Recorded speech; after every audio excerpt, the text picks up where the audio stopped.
warahmatullahi wabarakatuh. Selamat pagi Bapak dan Ibu semua.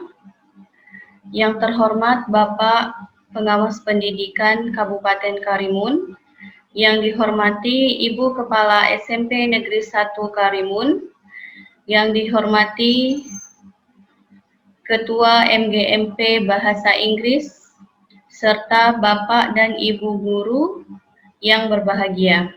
Pertama-tama, marilah kita mengucapkan puji dan syukur kehadirat Allah Subhanahu wa Ta'ala, karena atas rahmat dan hidayahnya lah sehingga kita dapat bertatap maya melalui aplikasi Zoom Meeting dalam keadaan sehat seperti saat ini. Sholawat beriring salam tidak lupa kita hadiahkan kepada Nabi besar Muhammad SAW dengan melafazkan Allahumma sholli ala Sayyidina Muhammad wa ala ali Sayyidina Muhammad. Sebelumnya saya mengucapkan terima kasih kepada Bapak Bagio selaku pengawas pendidikan Kabupaten Karimun yang sudah bersedia bergabung. Saya juga mengucapkan terima kasih kepada Ibu Kepala SMP Negeri 1 Karimun, Ibu Salawati yang sudah bersedia bergabung, dan juga saya mengucapkan terima kasih kepada Bapak Ketua MGMP, Pak Dedi, yang sudah memberikan kesempatan kepada saya untuk mengadakan diseminasi laporan best practice pada hari ini. Adapun tujuan dari dilakukannya acara diseminasi ini adalah untuk memenuhi salah satu syarat komponen dalam penyusunan portofolio PPG dalam jabatan 2020. Untuk dapat lebih memanfaatkan waktu, langsung saja saya akan memaparkan hasil laporan best practice saya yang berjudul Pembelajaran melalui WhatsApp, Solusi Pembelajaran Jarak Jauh di Era Pandemi COVID-19 pada kelas 7 SMP Negeri 1 Karimun. Latar belakang, pandemi COVID-19 yang pertama kali ditemukan di daerah Wuhan, China yang menelan banyak korban dan belum ditemukan vaksin pencegahannya sudah merebak ke seluruh penjuru dunia, tidak terkecuali negara kita Indonesia. WHO selaku organisasi Kesehatan Dunia menyatakan bahwa COVID-19 sebagai pandemik pada tanggal 11 Maret 2020 untuk mencegah timbulnya banyak korban yang berjatuhan, pemerintah Republik Indonesia pada tanggal 13 Maret 2020 mengeluarkan surat keputusan Presiden nomor 7 tahun 2020 tentang gugus tugas percepatan penanganan Coronavirus Disease 2019 atau COVID-19. Peraturan Pemerintah Republik Indonesia nomor 21 tahun 2020 tentang pembatasan sosial berskala besar dalam rangka percepatan penanganan Coronavirus Disease 2019 atau COVID-19. Berdasarkan surat keputusan dan peraturan pemerintah tersebut di atas, maka sekolah tidak boleh mengumpulkan orang ramai dalam satu ruang atau protokol kesehatan COVID-19. Sehingga proses belajar mengajar yang sebelumnya dilakukan di sekolah dalam satu ruang lebih dari 30 orang. Adanya interaksi langsung antara guru dan siswa, siswa dan guru atau siswa ke siswa, atau apabila hal yang kurang dipahami, siswa dapat secara langsung bertanya kepada guru, namun saat ini, hal itu tidak bisa dilakukan. Untuk mengatasi hal ini, guru dapat menggunakan aplikasi WhatsApp sebagai sarana kegiatan belajar mengajar. Dipilihnya aplikasi WhatsApp ini karena aplikasi ini lebih dulu muncul dan lebih familiar bagi orang tua, siswa, dan guru, sehingga memudahkan guru dan siswa untuk melaksanakan pembelajaran dari jarak jauh secara daring. Untuk rumusan masalah, dari latar belakang di atas, maka dapat diambil suatu rumusan masalah pada penelitian ini. Apakah dengan pemanfaatan aplikasi WhatsApp merupakan solusi terbaik bagi pembelajaran jarak jauh di masa pandemik COVID-19? Untuk mengetahui hasil belajar peserta didik kelas 7 SMP Negeri 1 Karibun tahun pelajaran 2020-2021 pada bidang studi bahasa Inggris dengan menggunakan media sosial berupa WhatsApp. Untuk pembahasan yang pertama, setelah guru memilih aplikasi WhatsApp sebagai media pembelajaran jarak jauh pada masa pandemik COVID-19 ini, selanjutnya guru dan siswa membuat beberapa persiapan. Adapun persiapan yang dilakukan oleh guru adalah yang pertama, mendata siswa yang memiliki HP Android pribadi bersama atau bahkan tidak memiliki HP sama sekali. Yang kedua, membuat WhatsApp group. Yang ketiga, menyiapkan materi pembelajaran berupa Word, PPT, video, dan perintah dalam bentuk suara. Sedangkan persiapan yang dilakukan oleh siswa adalah yang pertama, mempunyai WA dan tergabung dalam grup. Yang kedua, mengikuti dengan sungguh-sungguh. Yang ketiga, mempunyai akses internet. Setelah semua persiapan di atas selesai, selanjutnya yang dilakukan oleh guru adalah menginformasikan minimal sehari sebelum kegiatan pembelajaran dimulai kepada siswa dan atau orang tua siswa, sehingga mereka siap. Keesokan harinya, guru melaksanakan kegiatan pembelajaran. Untuk hasil yang pertama, pada pertemuan pertama, dari daftar hadir yang diberikan, ternyata tidak semua siswa mengisi daftar hadir tersebut dengan alasan orang tua mereka tidak mengejutkan mereka dari tidur, ada yang terlupa dan ada yang tidak memiliki paket internet. Bagi siswa yang tertidur dan lupa, maka guru meminta kepada wali kelas untuk mengingatkan kembali kepada orang tua mereka melalui WhatsApp grup paguyuban kelas. Sedangkan siswa yang tidak memiliki paket internet, guru berkonsultasi kepada wali kelas. Sedangkan siswa yang menggunakan handphone belajar dan bertanya kepada guru apabila telah mendapat kesempatan menggunakan handphone. Selanjutnya kepada seluruh siswa yang tidak mengikuti pembelajaran pada hari itu diminta untuk mempelajari baik video maupun materi yang lain yang telah diberikan dan mengirimkan tugas yang telah diberikan. Dalam hal penilaian sikap siswa-siswa yang tidak mengikuti pembelajaran karena kelalaian mereka atau orang tua, mereka diberi nasihat agar tidak mengulangi kembali pada pertemuan berikutnya. Untuk pembahasan yang kedua, sehari sebelum melanjutkan kegiatan pembelajaran pertemuan kedua, guru mengingatkan peserta didik untuk mempersiapkan diri. Keesokan harinya, guru dan siswa melaksanakan kegiatan pembelajaran.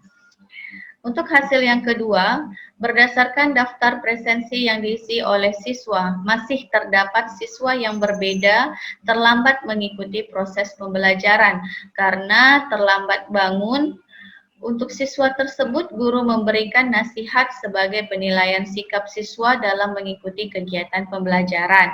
Sedangkan selama proses pembelajaran, siswa sudah mulai aktif untuk bertanya kepada guru melalui chatting. Sementara untuk siswa yang menggunakan handphone bersama diberikan kesempatan untuk belajar ketika mereka sudah mempunyai kesempatan menggunakan handphone. Baiklah Bapak dan Ibu semua, itu saja yang bisa saya sampaikan pada pagi hari ini. Jika ada kritik dan masukan, saya persilakan. Bapak dan Ibu, jika ada kritik dan masukannya, silakan. Pak Dedi. Halo Bu Ayu, Assalamualaikum. Waalaikumsalam Bu Tia. Mau bertanya boleh? Boleh Bu. Gini, saya mau bertanya. Saya yakin keterlibatan siswa dalam pembelajaran melalui WhatsApp ini tidak 100% ya. Berapa kendala gitu kan, saya yakin setiap sekolah itu lain-lain masalahnya. Saya ingin tahu kalau kita mau mengejar siswa-siswa yang berhalangan untuk ikut WhatsApp ini, solusi Bu Ayu seperti apa? Misalkan siswa itu tidak gabung ya, dia tidak ikut dalam PJJ melalui WA. Nah, itu satu ya solusinya, solusi. Kalau yang Bu Ayu lakukan apa, mana tahu kami bisa mengambil pelajaran. Yang Iya. kedua, kalau misalkan Bu Ayu mengajarkan materi misalkan kelas 7 itu apa ya? Introducing ourselves ya? Iya. Ya kalau nggak salah ya. Iya, Bu. Nah, misalkan Ibu Ayu ada satu tugas itu anaknya nggak bisa buat gitu. Misalkan buat video, bagaimana kamu memperkenalkan diri dengan orang lain. Kemudian ternyata partisipasi anak membuat video itu cuma 30%, kan? Nah, apa solusi dari Bu Ayu? Soalnya saya mengalami sendiri membuat video itu anak-anak susah gitu kan. Iya. Apakah kita mengganti tugasan yang lain mengenai tema itu? Misalnya nggak buat video lagi ya. Saya mau tahu kiat-kiat dari Bu Ayu menghadapi materi, menghadapi PJJ melalui WA ini di sekolah Bu Ayu. Oke. Terima kasih Bu Ayu. Oke. Wassalamualaikum warahmatullahi wabarakatuh. Waalaikumsalam Bu Tia, terima kasih untuk pertanyaannya. Saya di sini akan mencoba menjawab pertanyaan Bu Tia. Yang pertama itu solusi bagaimana jika peserta didik tidak bisa mengikuti pembelajaran jarak jauh atau daring. Jadi di sini saya juga mengalaminya ya Bu Tia. Solusi yang saya lakukan itu yang pertama saya menghubungi wali kelasnya terlebih dahulu, Bu. Saya menghubungi wali kelasnya terlebih dahulu. Ini anaknya gimana? Kita cari tahu dulu apakah anak ini tidak mempunyai HP atau anak ini HP-nya ini dipakai orang tua atau bagaimana. Nah, nanti setelah, kan pasti wali kelasnya itu akan menghubungi orang tuanya.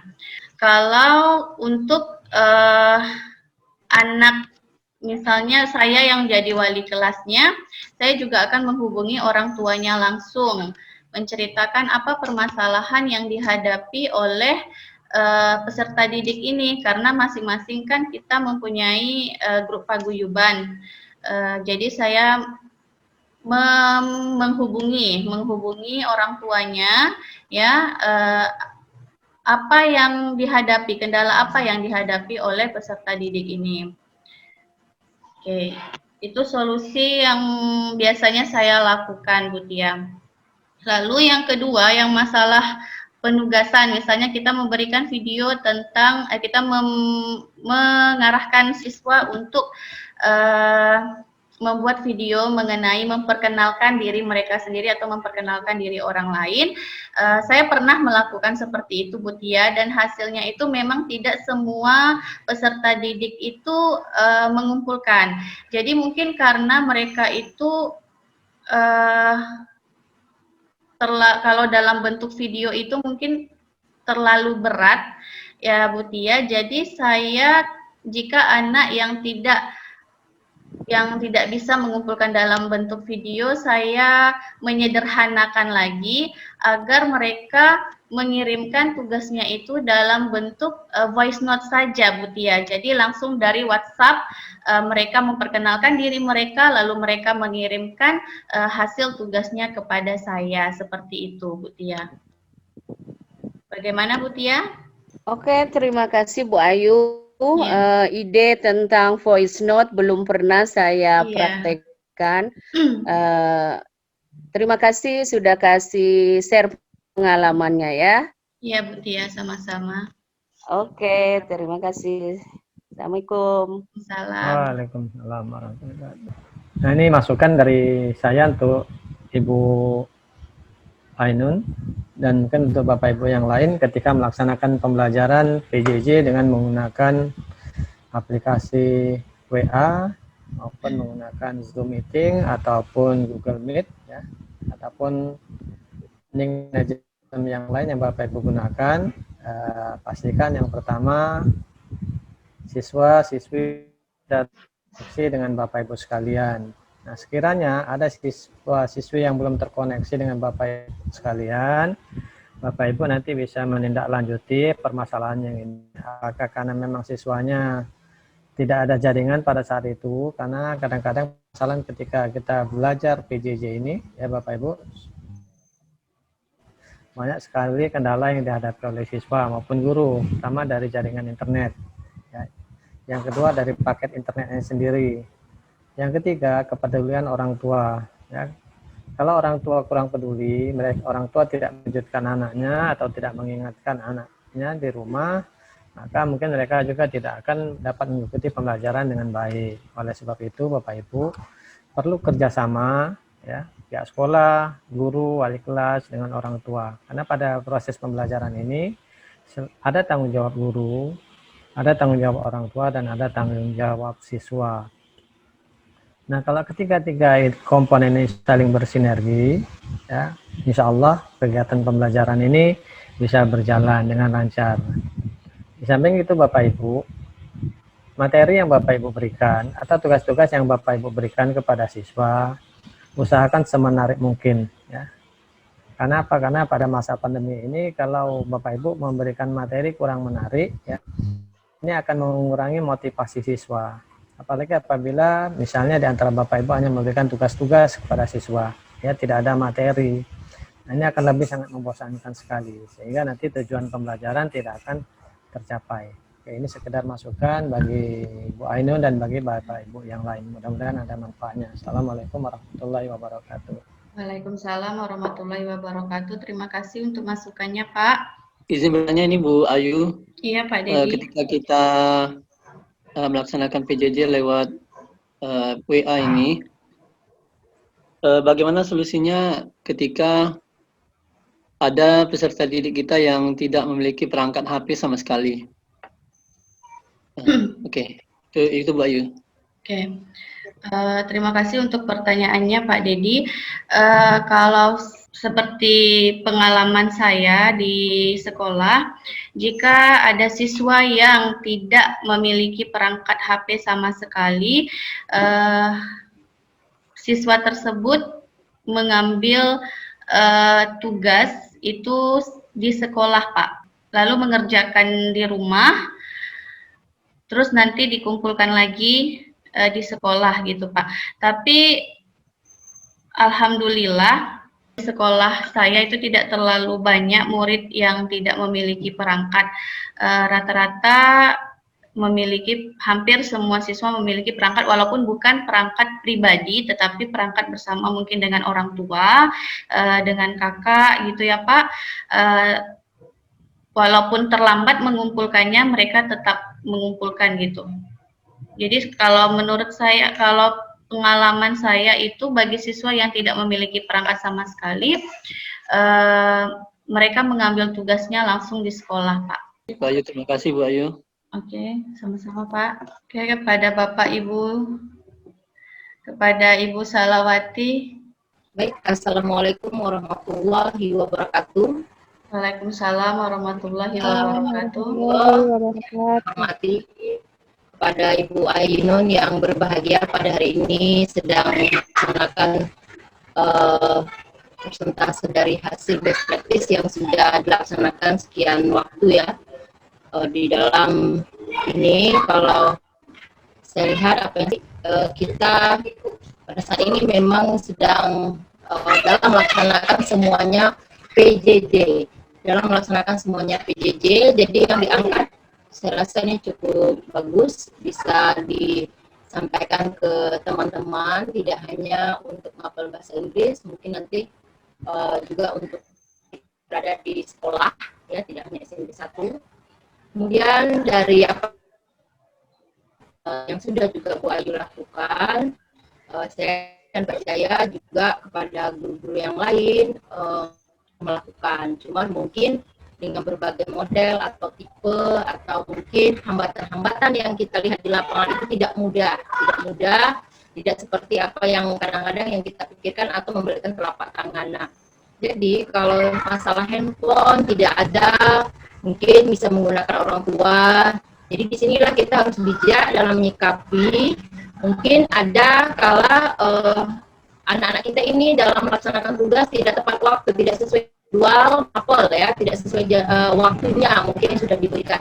Tapi saya rasa karena Bu Ayu ini termasuk juga rekan-rekan yang lain selalu melaksanakan pembelajaran secara virtual, Pak Bagio ya, saya sampaikan karena kawan-kawan yang ya terutama yang mampu ya Pak ya, karena kita tahu juga tidak semua guru ini, tapi lebih besar di SMP 1 Karimun ini melakukan secara virtual. Jadi memang anak-anak itu bisa Zoom. Mungkin kalaupun di dalam satu kelas tuh hanya ada beberapa, itu tidak terlalu banyak, dan ada beberapa juga di kami ini yang kunjungan ke rumah itu tetap ada dan memang ada guru-guru yang sudah kita tugaskan, ada bahkan dia seperti mengajar lah juga, walaupun mungkin tidak secara maksimal seperti yang kita laksanakan tatap muka atau secara virtual. Tapi kalau saya melihat langkah sudah sangat ini ya, sudah bisa lah, sudah bijak, sudah sehingga anak-anak bisa tercover semua, walaupun mungkin kita tahu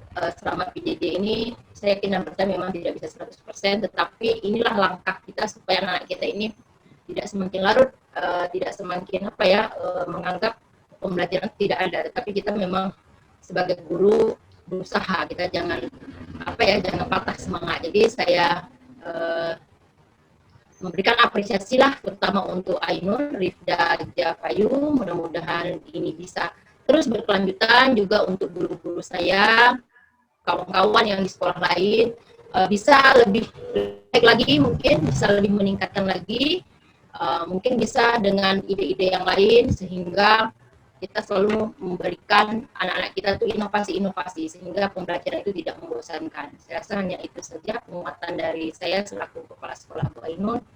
Saya ucapkan terima kasih kepada Pak Bagio selaku pengawas kami yang selama ini mungkin sudah membimbing Ainun dalam best practice ini sehingga berhasil sampai hari ini. Terima kasih, semoga berhasil dan lulus dengan terbaik pada Ainun. Assalamualaikum warahmatullahi wabarakatuh. Waalaikumsalam warahmatullahi wabarakatuh. Terima kasih banyak untuk motivasinya Ibu. Baik Bapak dan Ibu, jika tidak ada masukan dan saran, baik Bapak dan Ibu semua, terima kasih atas partisipasi Bapak dan Ibu dalam mengikuti acara diseminasi laporan hasil best practice. Terlebih dan terkurang saya mohon maaf, dan saya akhiri dengan Assalamualaikum warahmatullahi wabarakatuh.